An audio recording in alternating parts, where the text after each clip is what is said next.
other shows we have for you to enjoy at myclassicradio.net. The Avengers was most certainly not a household name in South Africa prior to the radio series. With no national television service until 1976, the mechanism simply was not present in the country to show television programs to mass audiences.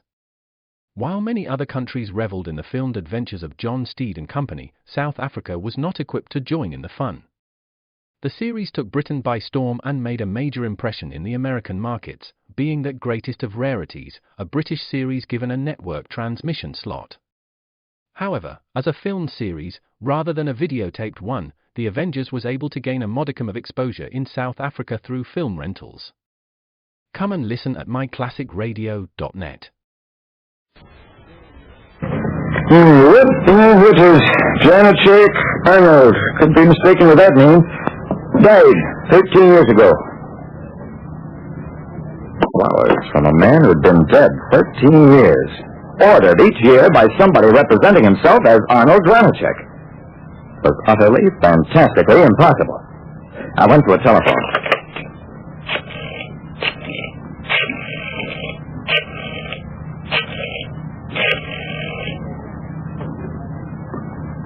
Hello, this is Jerry Browning. You have me scheduled on a plane for 10 this evening.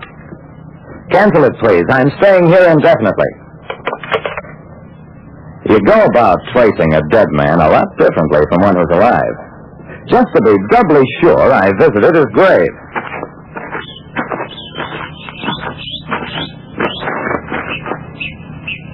His fine, big tombstone gave me verification of his identity and my first real clue. It's a hard world. Poor people get little while they're alive, and they don't get big tombstones after they're dead.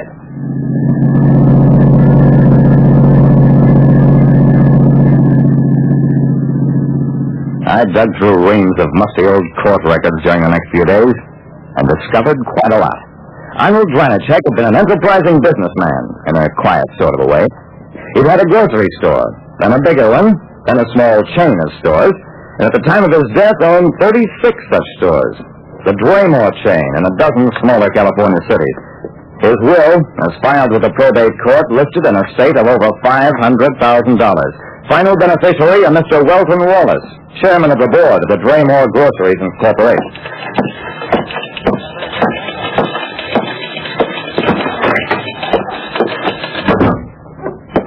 To get an interview with Mr. Wallace, I merely sent in my card with the name Mary Kovach scrawled across it.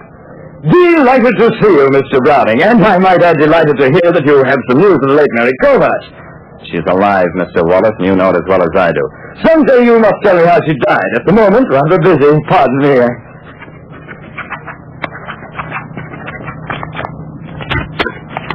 What he shoved across the desk at me was a check for $10,000. And what I did was... Mr. Wallace, I arrest you for deliberately negating the terms of the will and for pretending that Arnold Dranacek was alive for the past 13 years. Okay, so maybe you read the headlines of how a scrub woman learned that she owned $1 million business because Dranacek's will made her the prime beneficiary, with the estate to go to Wallace if she wasn't alive at the time of Dranacek's death. Wallace had been sending those orchids every year and meant to continue sending them as long as Mary lived, as insurance, so that Mary wouldn't think Dranacek was dead and maybe investigate. Wallace got a 10-year sentence, and I got $500 plus a kiss from a millionairess. Good pay. Like I said, I'm not a sentimental guy, and when I find somebody who is, it's okay, provided I don't think he's overdoing it.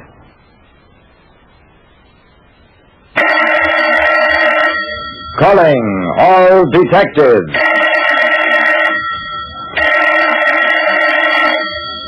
An unidentified body, 2 quarts of milk, and a bet. Those are the exhibits on this page from my casebook. The casebook of Jerry Browning, private detective.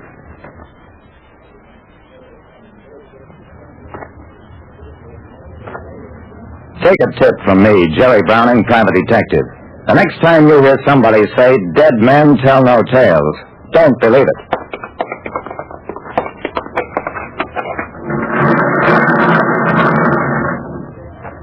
I stood alongside Lieutenant Dawson. Both of us peered down into the dead face on the morgue slab. I nodded. That's Turk Turon, all right. The morgue attendant rolled the body back out of sight. Dawson sighed. Thanks for the identification, Jerry. You go on. I've got other business here. Yeah? Like what? I've got an unidentified corpse problem. Nothing you can help me on. Dawson, don't hint. If you want me to look at the body, say so. Dawson grinned weakly. Just take a quick look at it, will you, Jerry?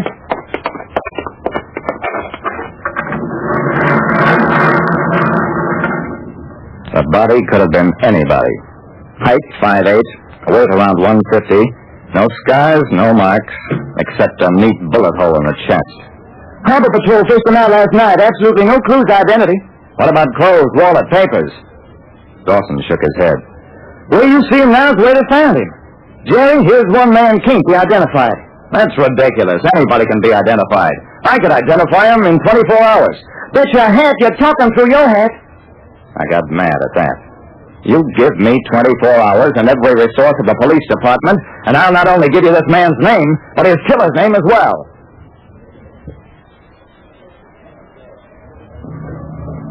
I let Lieutenant Dawson needle me into a bet that I could identify and name the killer of a man on a slab in the morgue, all in 24 hours.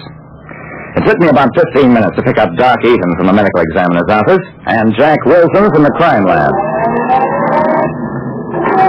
They both protested violently. Browning, there's no need to see that body in the morgue again. I've already given Dawson a full report on my findings. I'm sorry, gentlemen, but I've got to have the answers to a few questions. All right. What are the questions? I don't know yet, but we'll find them at the morgue.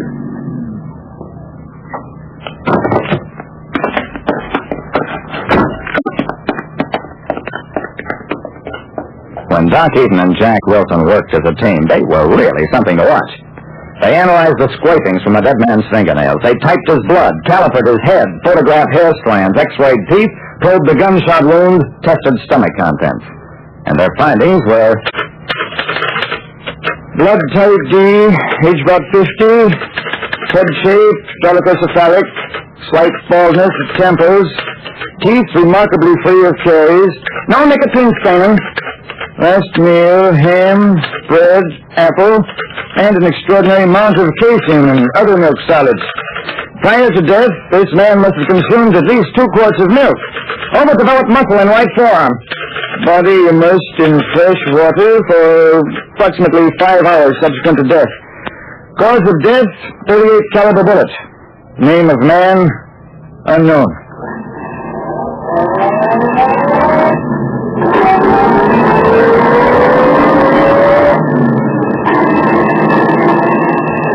That was absolutely every bit of what I had to work with.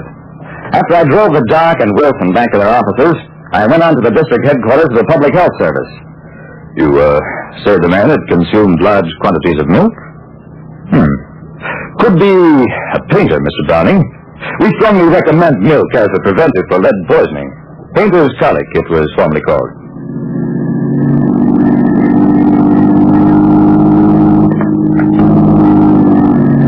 My next stop was the headquarters of the Painters Union. Yes, I think I can get to that information, Mr. Browning. This way, please.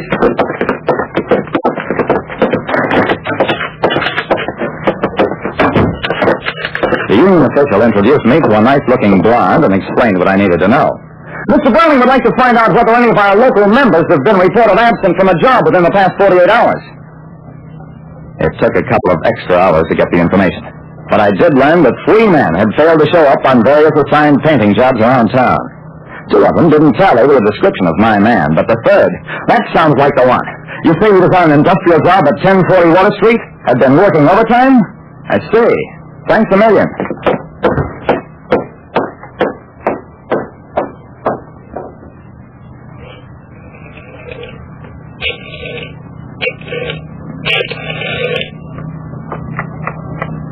I made a quick phone call. Hello, Dawson. This is Jerry. Got half your problem solved. The guy's name is Lawson. Lawson. Eric Lawson. No, I'm not kidding. Well, I can't stop to tell you how I found out. Meet me in half an hour at 1040 Water Street.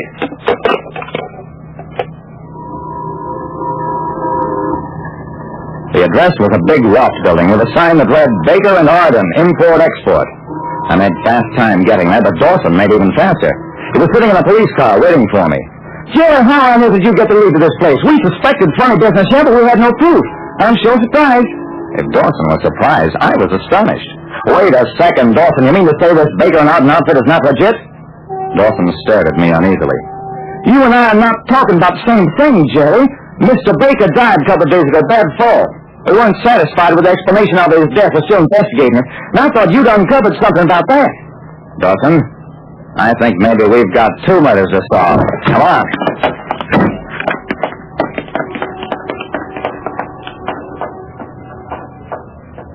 It was late, but Mr. Arden was still in his office, and the place smelled freshly painted.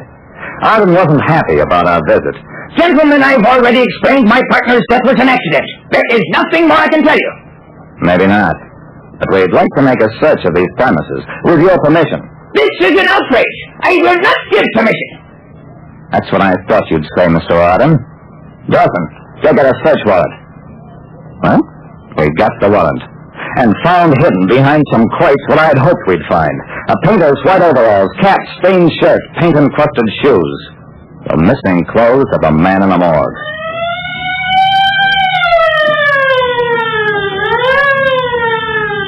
We put Arden under arrest for the murder of the painter. And after that, he confessed his partner's murder, too. Arden killed his partner first, then shot the painter, who, working overtime, had been an accidental witness to the crime. You see, Dawson, the man's lack of clothing was the first clue. It suggested a distinctive outfit, something that might be a clue to his occupation. From that, everything else followed step by step. No smoking because of working with inflammable paints, the heavy milk consumption, the overdeveloped forearm, and the rest of it. And by the way, Dawson, I wear only the very best hats. Forked over another $10. And that's all there was to it. Like I said, there's no such thing as a nobody. What you do is a sure giveaway to who you are. But don't try to test me by getting in the way of .38 caliber bullets.